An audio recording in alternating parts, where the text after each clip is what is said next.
수요일 날은 요한복음을 공부해 오고 있습니다. 오늘 요한복음은 7장을 통해서 교제하도록 하겠습니다.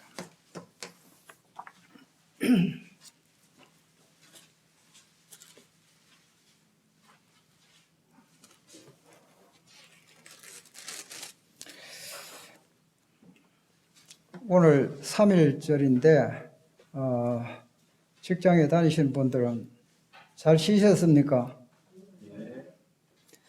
저도 이 직장 다닐 때는 이 공휴일이 참 기다려지고 굉장히 그날이 참 좋더라고요. 그런데 이제는 뭐 거의 매일 이 공휴일이 되다 보니까 그런 감각이 없는 것 같습니다.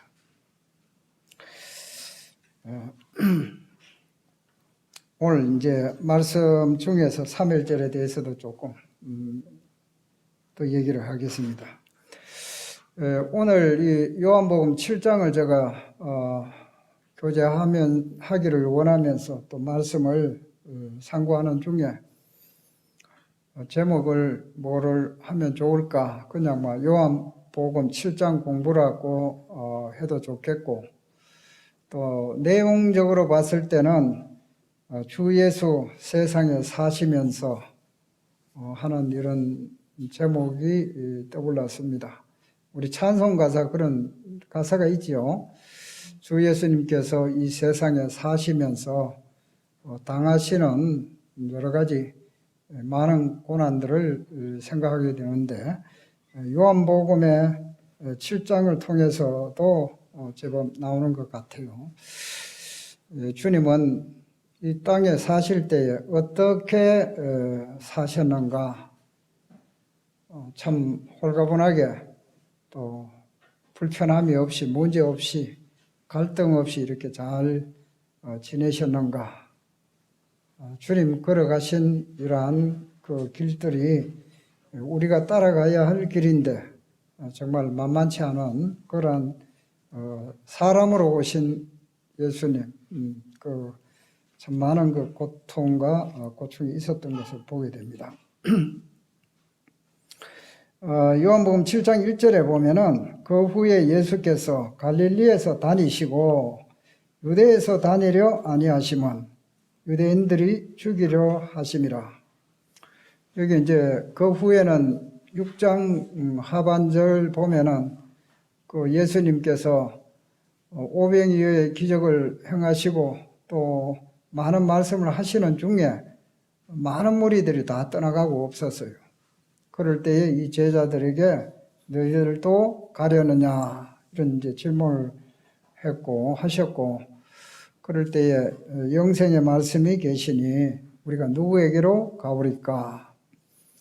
이제 이와 같은 고백 속에서 예수님께서 내가 너희 12를 택하지 아니하였느냐? 그러나 너희 중에 한 사람은 마귀니라. 이렇게 그러한 이제 앞에 여러 가지 사건들이 있었습니다. 이 마귀는 가룟 시몬의 아들 유다다. 이렇게 예수님 팔자라고 말씀을 하셨습니다. 그 후에 예수께서 갈릴리에서 다니시고 유대에서 다니려 아니하시면 유대인들이 죽이려 함이러라. 유대인들은 유대 그 지도자들, 종교 지도자들, 서기관과 바리새인들, 제사장 할 것 없이 어떻게 하면 예수님을 죽이려고 하는 이러한 그 상황을 우리가 보게 됩니다. 맞이하게 됩니다. 그래서 유대는 다니려고 하지 않고 그 유대를 피해서 이제 갈릴리로 이렇게 다니시기를 원했습니다. 왜 그랬습니까? 예수님 죽이려고 하시기 때문에. 11절에도 거기 보면은 명절 중에 유대인들이 예수를 찾으면서 그가 어디 있느냐 이렇게 이제 예수님을 왜 찾았습니까? 예수님 경배하기 위해서, 찬양하기 위해서 찾은 게 아니라 죽이기 위해서 찾으셨습니다. 그리고 11장 53절에도 보면은 이날부터 저희가 예수를 죽이려고 모의하니라. 그래서 예수님은 유다에서 드러나게 다니시지를 못하시고 이 빈들 가까운 그 에브라임이라는 그 동네에 가서 제자들과 함께 거기 유하셨습니다. 우리가 사람으로 말하자면은 이제 작전상 피하시는 것이죠. 위험에 항상 죽음의 위험에 직면해 계셨던 이 주님을 보았을 때 정말 참 안타깝지요. 그러나 이제 우리는 아주 자유로운 가운데 이렇게 신앙생활을 하고 있는데 예수님은 이와 같은 죽음의 위험에서 늘 사셨다 하는 것을 보게 됩니다. 그럼 이 사람들이 왜 예수님을 죽이려고 했겠습니까? 제가 이제 보니까 이 누가복음 23장의 4절에도 보면은 이 빌라도가 예수님을 신문해 봤지만은 이 죄가 하나도 없었어요. 이 빌라도가 이 총독이 봤을 때는. 그런데 이 무리는 예수님을 십자가에 못 박으라고 고함을 질러대고 했는데 온 유대에서 예수님은 가르치시고 또 이 사람들이 정언은 뭐냐? 백성들을 소동하게 한다.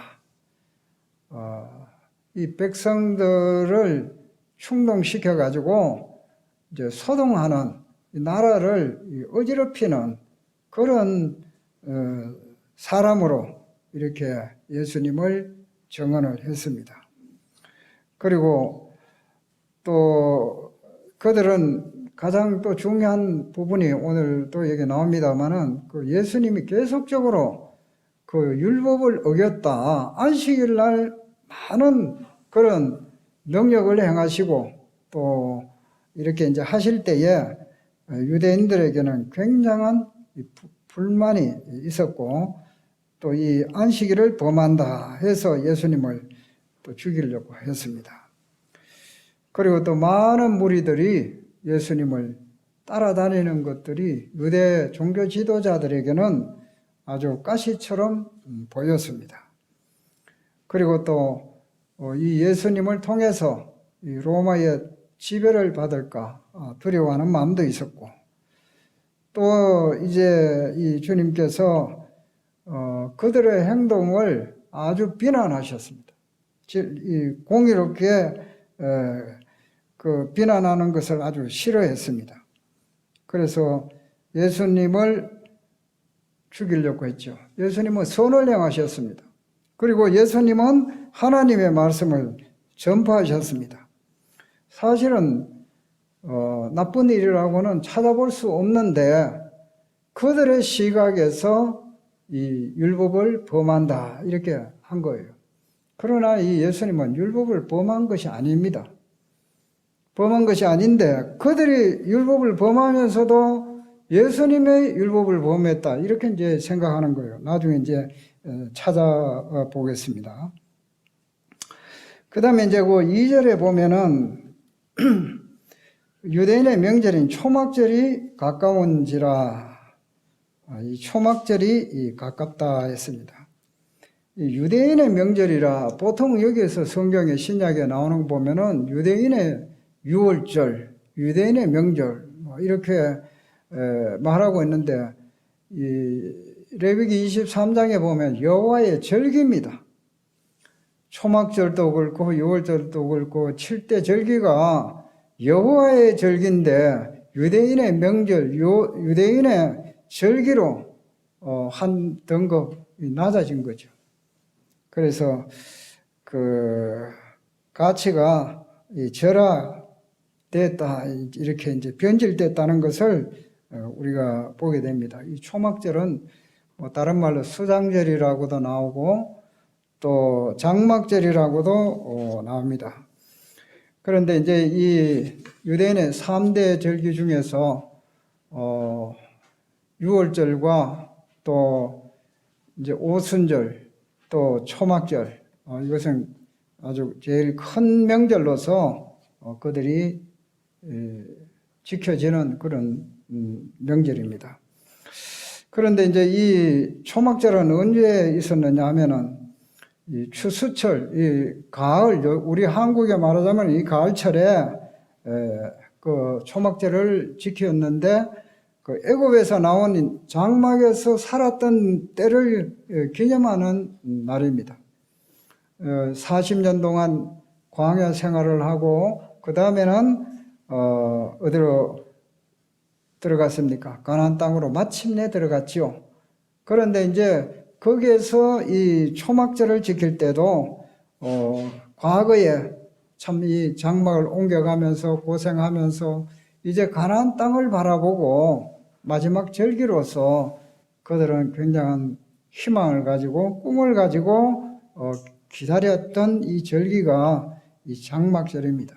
그래서 이제 이후에 가나안 땅을 들어갔을 때도 장막절을 지켰고 그 이후에 이제 신약 시대에 와서도 이 말씀을 생각하면서 이 장막절을 초막절을 그들이 이제 지켰는데 이것은 이 유대인들이 다시 오실 메시아의 다스림 속에서 평강과 축복이 넘치는 그 땅에 살게 될 그날을 바라보면서 이 즐겁고 기쁜 이 축제가 바로 이 초막절입니다.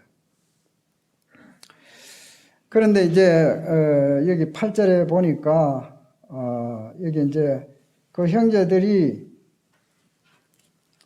이 초막절에 이제 가까워져서 3절에 보면은 그 형제들이 예수께 이르되 당신이 행하는 일을 제자들도 보게 여기를 떠나 유대로 가소서 이제 하면서 이제 초막절에 올라갈 채비를 합니다. 그러면서 이제 8절에 보면은 너희는 명절에 올라가라.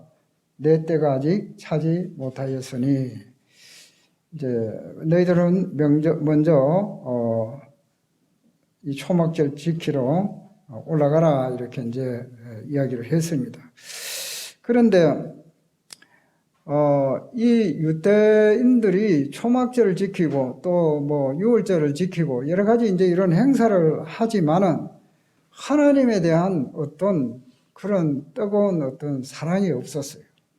하나님을 향한 참여하는 마음도 없고 감사하는 마음도 없고 이 하는 것을 보면은 하나의 형식에 거치면서도 자기들은 할 일을 다 했다. 이제 이렇게 생각하는 거죠. 지금 우리가 오늘 이제 마침 3.1절인데 3.1절 직장에 다니는 분이나 또 많은 분들이 어떻게 생각하느냐 하는 거죠. 3.1절. 3.1절을 요즘 이제 젊은 사람들이 이 3.1절이 무엇이냐. 또 3.1절은 뭐 국가 공휴일이니까 이거 노는 날이다. 이 정도로 생각하는 사람들도 상당히 많습니다. 3.1절을 기억하고 기념하고 정말 일제의 강점기 속에서 우리가 고통을 당하고 서름과 압박을 당하고 나라의 이런 민족으로서 노예와 같이 종과 같이 살았던 것은 그 당시에 조정 또 잘못했지만 국민들도 이 많은 책임과 잘못이 있는 거예요. 그래서 이 3.1절을 기념하는 것은 다시는 이와 같은 이 다른 나라의 지배를 받고 고통을 받아서는 안 되겠다. 이런 어떤 역사적인 교훈을 가지고 이렇게 이제 맞이하고 그날 되새기면서 우리가 지금 이 자유 대한민국에 산다는 것이 얼마나 행복하고 좋으냐. 이 북한에 있는 사람들은 300만 이상이나 굶어 죽고 지금도 추위와 굶주림에 떨고 있는데 하나님께서 우리에게 이 자유를 주시고 또 이렇게 살아갈 수 있는 것이 하나님의 참 큰 은혜이고 또 우리가 이와 같은 과거에 일제에 36년 동안 고통을 받았다. 그렇게 해서 이제 다시는 이와 같은 전철을 밟아서는 안 되겠다 하는 이 정신적인 무장과 우리 마음에 이런 자세가 되어 있어야 되는데 이제 그와 같은 의식들이 점점 이제 희박한 거예요. 그래서 이 3.1절 기념을 한 것은 그날을 되새기면서 다시 이제 반복하지 않자. 안 하기 위해서 참 그런 기념 행사를 하고 합니다. 그런데 이제 지금 우리의 마음이 이와 같은 상황에 있는 것처럼 이스라엘 백성들도 이 당시에 이 초막절이라는 것은 하나의 행사를 위한 행사, 정말 우리가 과거에 어떤 생활을 했는지를 생각하면서 하나님의 은혜에 감사하고 찬양하고 또 이제 하나님 말씀으로 돌아가고 어떤 이러한 것들이 없이 그냥 행사에 그냥 그치는 거죠. 그래서 예수님 동생들도 이제 올라가는 이제 그런 것을 보게 됩니다. 이 3절부터 이제 5절까지 한번 보면은요, 그 형제들이 가는 그 형제는 누구냐? 예수님의 육신의 형제입니다. 육신의 형제. 그래서 그 형제들이 예수께 이르되 당신이 행하는 일을 제자들도 보게 여기를 떠나 유대로 가소서 스스로 나타나기를 구하면서 묻혀서 일하는 사람이 없나니 일을 행하려 하거든 자신을 세상에 나타내소서 하니 이는 그 형제들까지도 예수를 믿지 아니함이로라. 이제 아까도 이제 3.1절 이제 이걸 하면서 꼭 말씀을 드리고 싶은 것은 이 나라가 있어야 우리가 신앙생활도 자유롭게 합니다. 그래서 이 나라를 위해서 정말 사랑하는 우리 신앙인은 나라를 사랑하는 애국 시민이 되어야 돼요. 이 나라를 위해서 기도해야 합니다. 저는 매일 기도할 때마다 이 나라를 위해서 기도합니다. 주님 오실 때까지 고요하고 평온한 생활을 하면서 주님을 마음껏 찬양하고 예배드리고 하나님의 말씀을 선포할 수 있는 것은 이와 같은 이 자유를 주신 하나님께 정말 감사를 드려야 되고 이 나라를 위해서 기도를 해야 되는 것입니다. 우리가 이 직장도 이 나라가 없으면 직장도 이렇게 다닐 수가 없어요. 우리 북한 같은 경우에 얼마나 이 신앙의 자유도 없고 거주 이전의 자유도 없고 언론의 자유도 없고 모든 것이 국가의 통제를 받는 가운데서 이렇게 살아가고 있다 이거죠. 같은 한 나라의 민족이면서 한쪽에는 그런 고통을 당하고 한쪽에는 이와 같이 자유로운 가운데 번영하고 이거는 하나님의 은혜단 말이에요. 은혜. 그래서 이것을 지속하기 위해서는 정말 하나님 앞에 나라를 위해서 기도하는 것이 정말 필요하다 하는 거죠. 그래서 오늘 3절에서 5절까지는 이 제자들이 형제들이 예수님의 그 육신의 형제들이 예수님을 이해할 수가 없어서요. 능력도 행하고 이러면은 말이지 인기도 있고 또 이제 그 자기 이름을 나타내 가지고 뭔가 좀 한자리를 크게 하고 이러면은 참 좋겠는데 묻혀서 일하는 사람이 스스로 나타나기를 구하면서 묻혀서 일하는 사람이 없다는 거죠.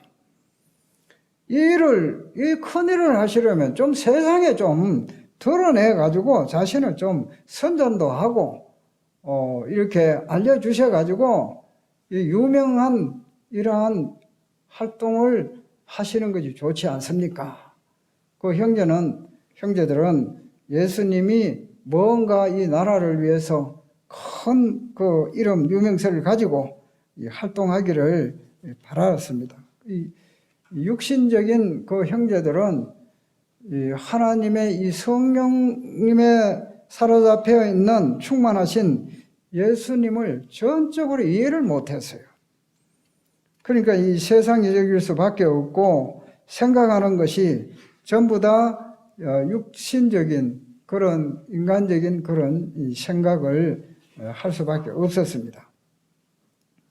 그래서 이제 거듭나지 못한 이 형제들, 그런 그 형제들은 영적인 예수님을 바라볼 때에 답답한 거예요. 이해할 수가 없고 주님이 하신 일이 어리석게 보이고 심지어는 이 마가복음에 보면 미쳤다 했어요. 미쳤다.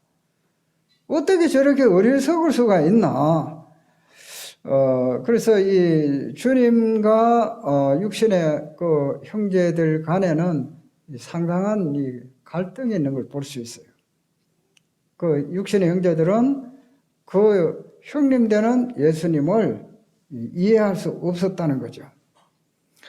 그래, 이러한 그 예수님께서 그 시편 69편 8절에 보면은 내가 내 형제에게는 객이 되고 내 모친의 자녀에게는 외인이 되었나이다. 예수님께서 한 가정에서 30세가 될 때까지 이 공생애를 시작하기 전까지는 그 육신의 그 형제들하고 같이 사신 거죠. 한마디로. 그런데 이 형제들에게 객이 되었고 내 모친의 자녀에게는 외인이 되었다. 세상적인 말로 하면은 서로 이해가 안 되는 이 왕따와 같은 그런 예수님이 그러한 삶을 사셨다 하는 것을 보게 됩니다. 이제 이걸 이제 보면서 이 그리스도인들의 이 삶 속에도 육신적인 그리스도인들이 있고 영적인 그리스도인들이 있습니다. 그 속에 갈등이 있습니다. 고린도전서 3장 1절에 보면은 1절에서 몇 절 보면은 형제들아 내가 신령한 자들을 대함과 같이 너희에게 말할 수 없어서 육신에 속한 자 곧 그리스도 안에서 어린아이들을 대함과 같이 하노라. 이 육신에 속한 그리스도인들, 자라지 못한 그리스도인들, 이 사도부활을 볼 때는 참 답답한 거예요. 그래서 어떻게 대하느냐? 신령한 자들을 대함과 같이 너희에게 말할 수 없다 이거죠. 육신에 속한 자, 어린 아이들을 대함과 같이 한다. 또 내가 너희를 저저로 먹이고 밥으로 아니하였노니 이런 너희가 감당하지 못하였거니와 지금도 못하리라. 너희는 아직 또 육신에 속한 자로다. 너희 가운데 시기와 분쟁이 있으니 어찌 육신에 속하여 사람을 따라 행함이 아니리요. 그래서 이제 이 그리스도 안에서도 이 신령한 자들과 육신에 속한 그리스도인들 간에 끊임없는 갈등이 있다 이거죠. 갈등이 있는데 이것은 한마디로 육신에 속한 자들은 미성숙한 자죠. 미성숙한 자들. 고린도전서 13장에는 뭐라고 또 말씀하시냐면은 13장 11절에 보면 내가 어렸을 때는 말하는 것이 어린아이와 같고 깨닫는 것이 어린아이와 같고 생각하는 것이 어린아이와 같다가 장성한 사람이 되어서는 어린아이의 일을 버렸다. 그러니까 우리가 장성하지 않으면은 어린아이의 수준에서 생각하고 행동을 하게 돼 있는 거예요. 깨닫는 것도 말하는 것도 행동하는 것도 어린아이의 수준에서 벗어나지를 못하는 거예요. 그 수준에서 이 미숙한 자는 성숙한 자를 판단하는 거예요.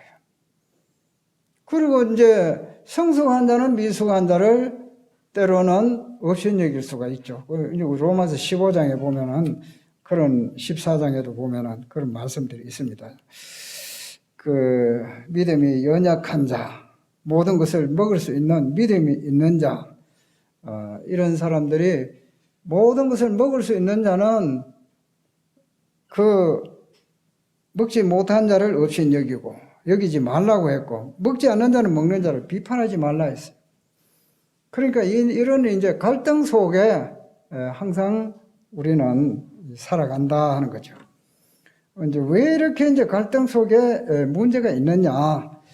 잠언 12장 그 15절 뭐 찾아보셔도 좋겠습니다. 잠언 12장 15절에 한번 찾아가 보겠습니다. 잠언 12장 15절을 보면은 미련한 자는 자기의 행위를 바른 줄로 여기나 지혜로운 자는 권고를 듣느니라.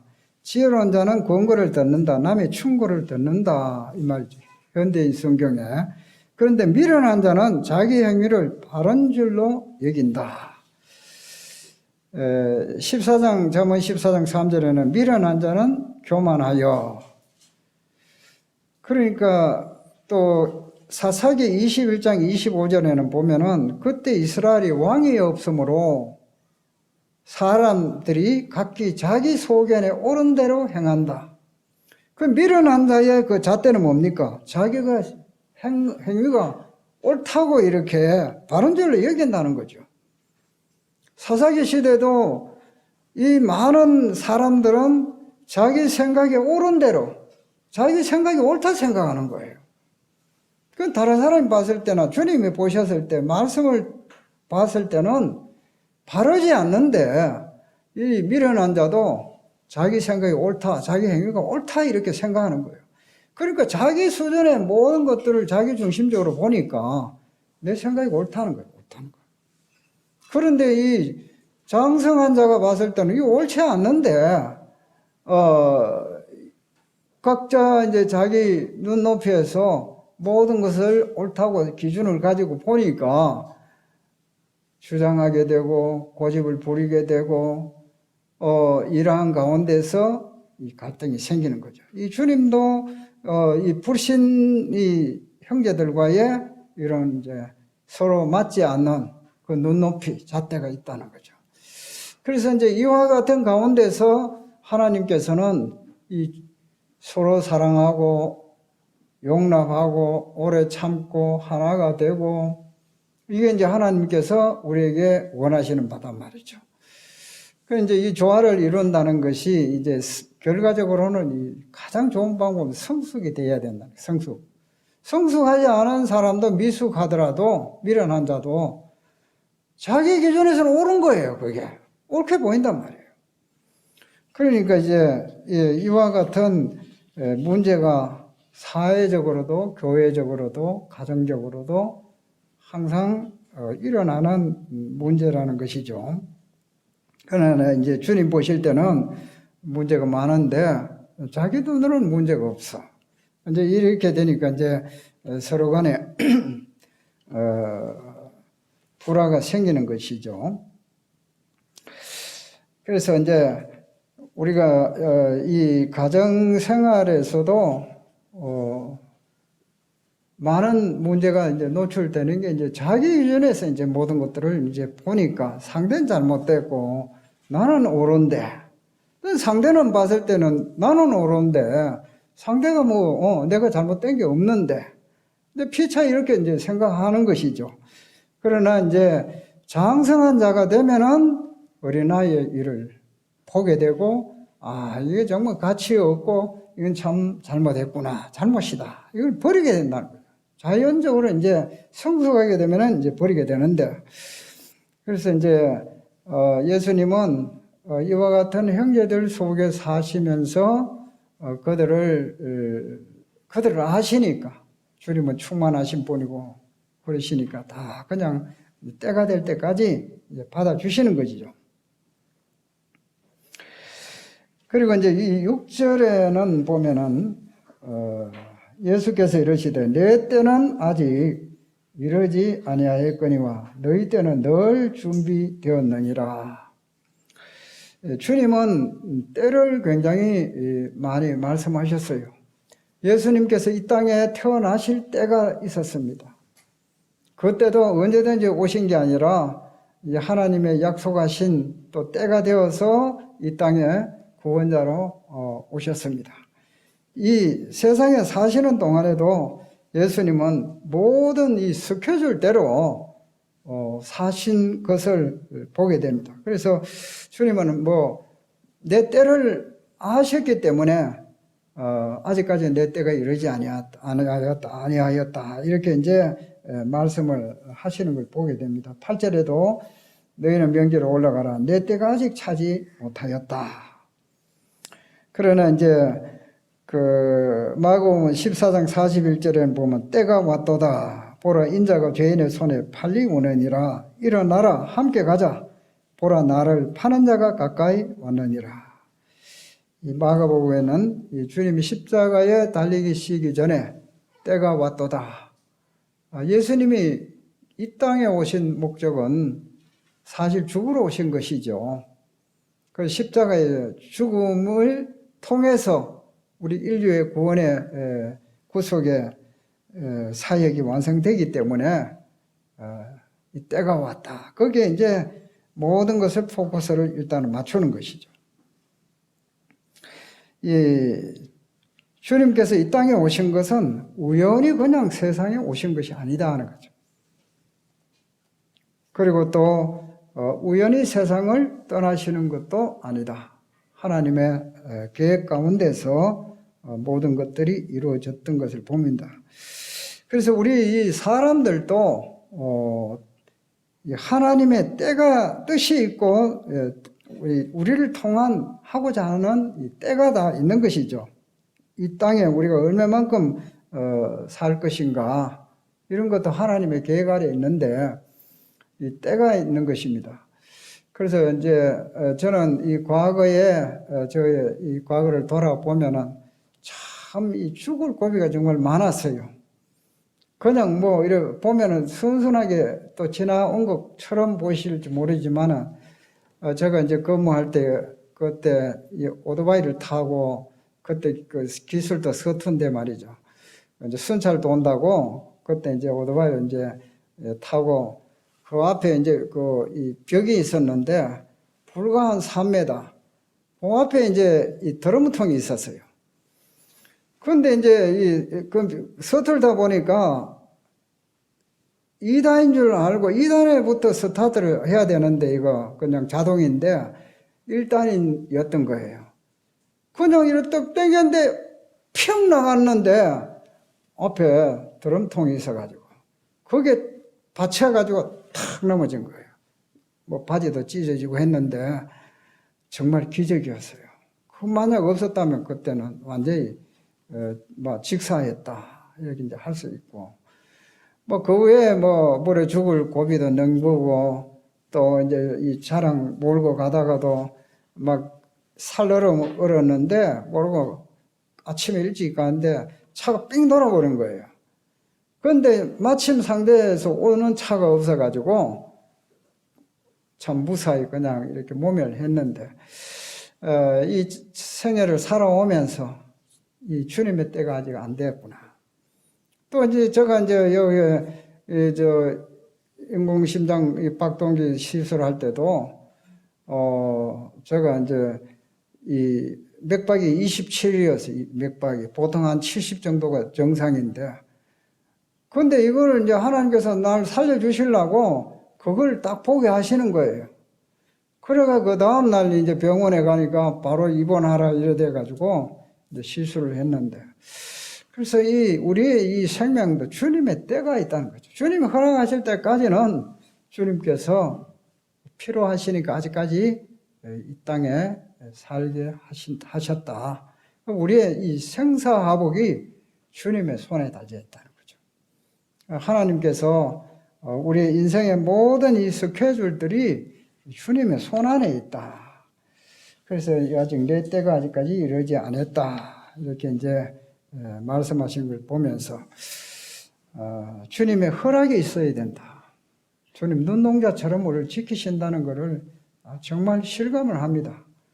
그래서 우리가 살아오면서 정말 주님 앞에 우리는 메인바가 되어 있고 또 주님의 눈동자처럼 우리를 지켜주신다 하는 것을 실감을 하게 됩니다. 그 다음에 이제 그 7절에 보면은 세상이 너희를 미워하지 아니하되 나를 미워하나니 이는 내가 세상의 일들을 악하다고 정언함이니라. 이 주님의 형제, 육신의 형제들은 이 세상에 속했기 때문에 세상이 그들을 미워하지 않았습니다. 세상과 한 통속이니까 그렇게 미워하지 않았지만은 그러나 이 주님은 미워했습니다. 나를 미워한다. 세상이 너희는 미워하지 못하되 나를 미워한다. 왜 미워하느냐? 내가 세상의 행사를 악하다고 증거함이라. 이 예수님은 이 세상을 향해서 뭐 악하고 음란한 세대다 이렇게도 말씀을 하셨지만은 그러나 이 직접적으로 많은 이 세상에 대해서 이제 사람들을 향해서 말씀을 하셨습니다. 독사의 새끼들아, 이렇게도 말씀하시고. 이제 이 세상은 무엇이냐? 인간이 이제 세운 하나님이 없는 이 세상입니다. 그리스도가 없고 하나님이 없는 그런 이 조직, 그 다음에 이제 문화, 뭐 예술, 교육, 종교, 이러한 것들이 그 세상입니다. 이 주님과는 완전히 별개의 이러한 이 모든 환경들이 세상인 것입니다. 그래서 이 주님이 없는 이 세상은 악의 세상이죠. 이 사탄이 지배하는, 어두운 권세가 지배하는 이와 같은 것이 이 세상이라는 것이죠. 이 세상을 예수님께서 미워했다, 악하다, 이렇게 말씀을 하시니까 이 세상에 있는 이 사람들은 예수님께서 그와 같은 말씀들을 좋아하지 않는 거예요. 그 예수님은 뭐 눈치를 봐가지고 뭐 말씀을 해야 될 때 안 하시고, 악한 것을 악하다고 하시고, 좋은 것을 좋다고 말씀하시지, 악한 것을 그냥 침묵 지키시고, 그런 분이 아니다는 거죠. 그래서 이 죄악성을 이렇게 드러냈을 때에 이 사람들은 내 자신이 이렇게 정말 악한 존재구나 회개하고 하나님께로 돌아와야 되는데, 오히려 그렇게 세상을 책망하고 또 이러한 것들을 예수님을 더 이제 싫어하고 미워하고 멀리하고 이와 같은 것을 보게 되는 것입니다. 그래서 이제 우리가 세상과 친구가 되는 것은 하나님과 원수가 되는 것이다 했습니다. 우리가 세상과 타협을 많이 할수록 세상은 우리를 미워하지 않습니다. 미움을 적게 받습니다. 타협하면 미움을 거의 안 받습니다. 그런데 이 그리스도인들이 세상에 미움을 받지 않고 모든 사람들과 똑같이 행동하게 되면은 이는 완전히 이 주님 앞에서는 정말 가치 없는 인생이죠. 왜냐하면 세상과 똑같이 더불어 살아가기 때문에. 그래서 우리가 이 세상에서도 욕을 안 먹으려고 하면은 침묵해야 돼, 침묵. 이 교회 안에서도 그런 일들이 있다 이거죠. 이 잘못된 것은 잘못된 것이고, 분명히 이제 바라야 될 것도 있는데, 침묵하는 거예요. 다른 사람인데, 싫은 소리 안 들으려고. 이제 이렇게 이제 하면은 이것이 주님 앞에 올바른 태도냐. 이러한 부분에 우리 주님께서는 이 세상을 악하다. 또 이렇게 분명하게 말씀을 하셨다는 거죠.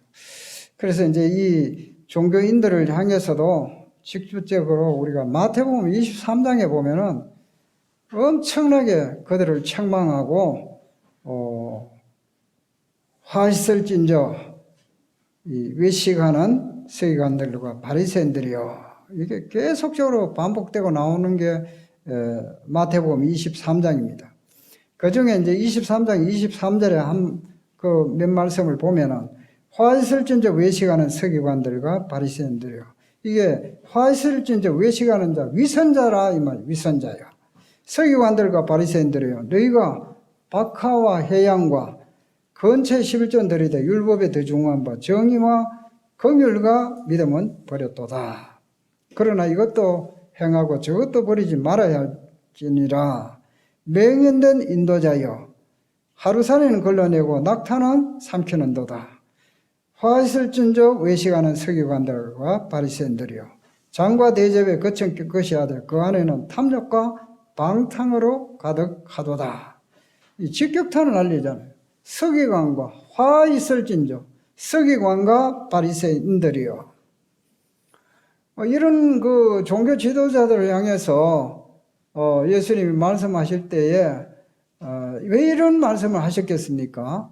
그들을 미워서 하신 게 아니라 너희들의 진정한 정체가 바로 이와 같은 자들인데 너희들 회개해야 된다. 세례 요한도 그들을 향해서 회개하라. 천국이 가까웠다. 회개하라는 거죠. 이들에게 사랑의 하나의 말씀이죠. 그들을 구원하기 위한. 그러나 이 사람들은 이와 같은 것에 대해 가지고 오히려 반감하고 어떻게 하면 예수님을 올무에 걸리게 해서 죽이려고 하는 이와 같은 것을 보게 됩니다. 그래서 이 주님께서 이 진리를 말씀하실 때에 참 많은 사람들로부터 때로는 비난도 받고 오해도 받으시고 욕도 당하시는 것을 보게 됩니다. 이 시간이 하니까 이제 그 중요한 요한복음 7장 그 19절을 보도록 하겠습니다. 요한복음 7장 19절에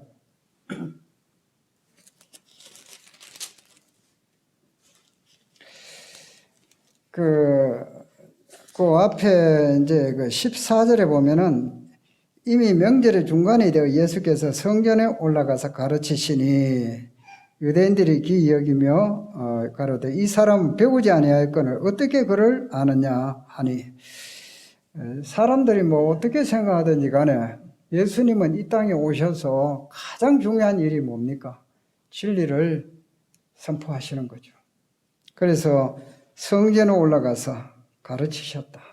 사람들이 뭐 알아주시든 안 알아주시든 따라오시든 간에 그 스케줄대로 가장 중요한 부분인 하나님의 이 진리의 말씀을 선포하신 것이 우리 주님께서 그 일을 하셨다는 거죠. 그리고 이제 그 18절에는 보면은 스스로 말하는 자는 자기 영광만 구하되 보내신 이의 영광을 구하는 자는 참되니 그 속에 불의가 없느니라. 이 스스로 말하는 자, 자신을 위해서 말할 자, 자신의 뜻에 따라서 말하는 자, 스스로 말하는 자. 이 예수님께서는 하나님께서 주신 그 말씀만이 대언하셨다는 거죠. 이 진리만이 선포하셨다는 거죠. 그래서 이 스스로 말하는 자는 자기 영광만 구하되 보내신 이 영광을 구하는 자는 참되니 그 속에 불의가 없다. 주님은 이 하나님의 뜻을 따라서 또 하나님께서 주신 말씀만 이렇게 선포하셨다. 이렇게 말씀을 하고 있습니다. 그래서 여기서 계속 이 진리의 말씀을 선포하셨습니다. 요한복음 7장 19절에 거기에 이제 보면은 모세가 너희에게 율법을 주지 아니하였느냐? 너희 중에 율법을 지키는 자가 없도다. 너희가 어찌하여 나를 죽이려 하느냐? 이 모세가 너희에게 율법을 주지 아니하였느냐? 그런데 너희 중에 율법을 지키는 자가 없다. 율법을 가장 중요시 여기는 이 바리새인과 서기관들을 향해서 예수님께서 너희들 율법을 지킨 자가 없다. 율법을 지킨 자가 없다. 이 율법은 이 순종하도록 그 순종할 때 율법이 참으로 그 빛을 발하는데 이 유대인들은 하나의 형식에 매여서 율법을 지키지 않았다. 율법을 지키지 않았다는 그 말씀을 여기서 이제 20절부터 말씀하고 있습니다. 21절에 보면은 예수께서 대답하여 가라사대 내가 한 가지 일을 행하며 너희가 다 이로 말미암아 이상히 여기는도다. 내가 한 가지 일을 행했다는 것은 38년 된 병자를 안식일 날 고치셨다는 거죠. 그걸 통해가 이상히 너희들이 여기고 있다. 22절에 모세가 너희에게 할례를 행하였으니 그러나 할례는 모세에게서 난 것이 아니요 조상들에게서 난 것이라. 아브라함 때부터 이제 할례가 생겼지요. 이 모세는 그 이후의 사람이니까. 그러므로 너희가 안식일에도 사람에게 할례를 행하느니라. 이 할례를 받아야 이스라엘 민족으로 백성으로 인쳐지니까 굉장히 할례를 중요시 여겼습니다.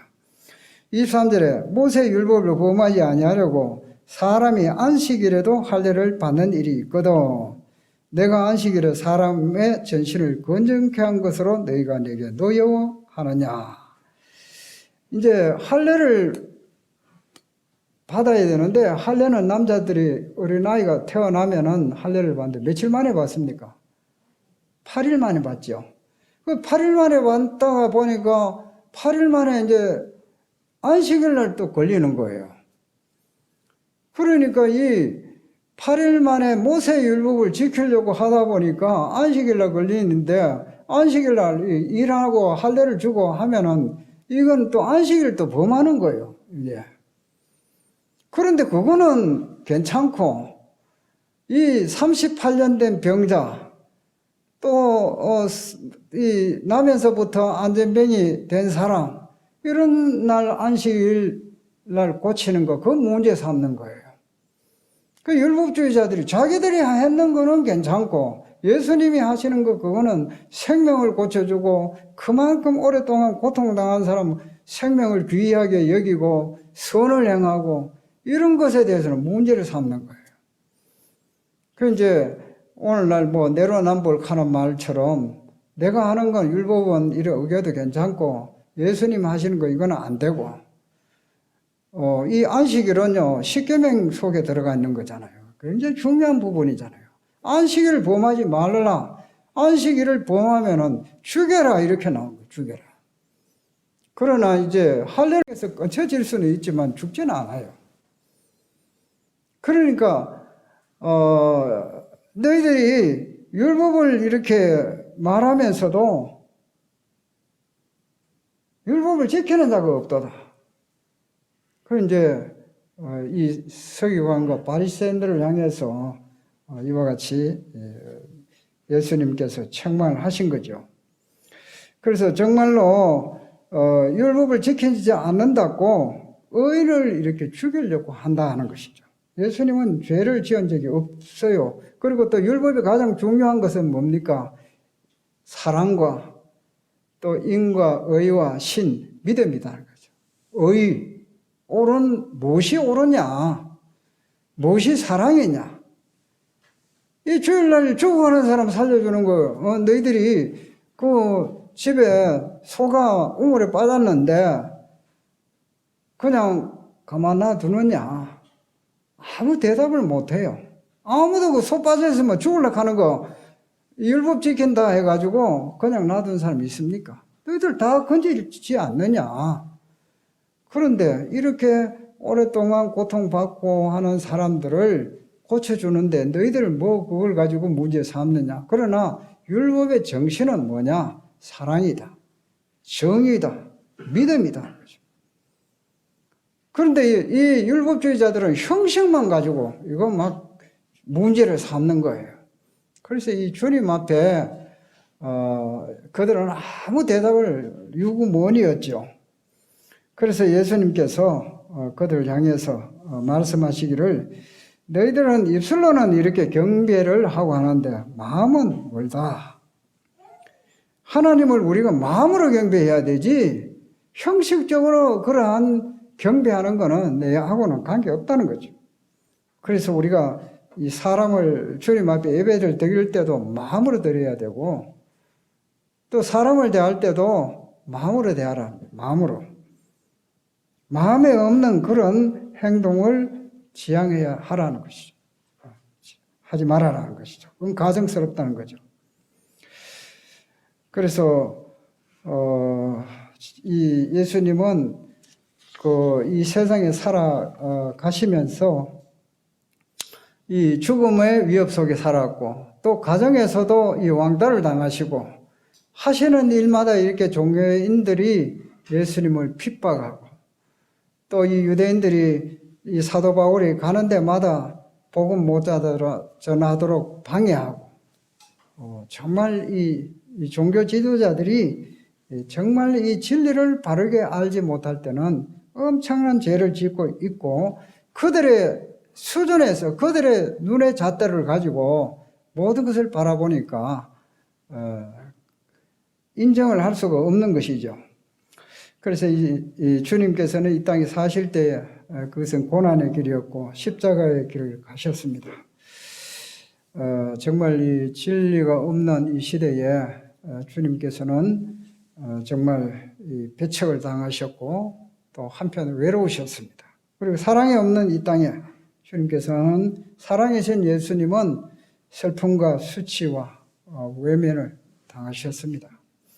이 주님 가신 세상에 사시면서 우리도 이제 주님 따라가는 사람으로 주님이 이와 같은 모욕도 당하시고 또 인정도 못 받으시고 많은 위험 속에서 고난을 받으시면서 살아가셨던 이 모습을 우리가 이제 보게 됩니다. 그래서 주 예수 세상에 사시면서 참 많은 슬픔과 고난을 겪으셨다 하는 것을 우리가 보게 됩니다. 그래서 우리가 참 여기서 참 중요한 부분들은 뭐 미련한 자도 자기는 옳게 생각하는 것처럼 그러한 시각 속에 살 수밖에 없어요. 사람은 불완전하고 자기 수준에서 모든 것을 생각하고 판단하기 때문에 그렇습니다.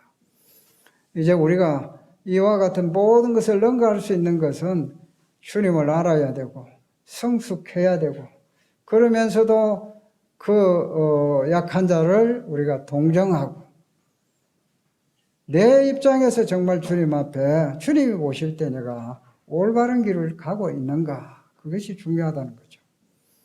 주님이 걸어가셨던 그러한 삶을 우리가 추구하면서 살아야 안 되겠나 하는 것입니다. 오늘 우리 나중에 찬송 부르실 때에 그 예배 찬송가 259장을 부르시면 좋겠습니다. 주 예수 세상에 사시면서. 감사합니다. 마치겠습니다.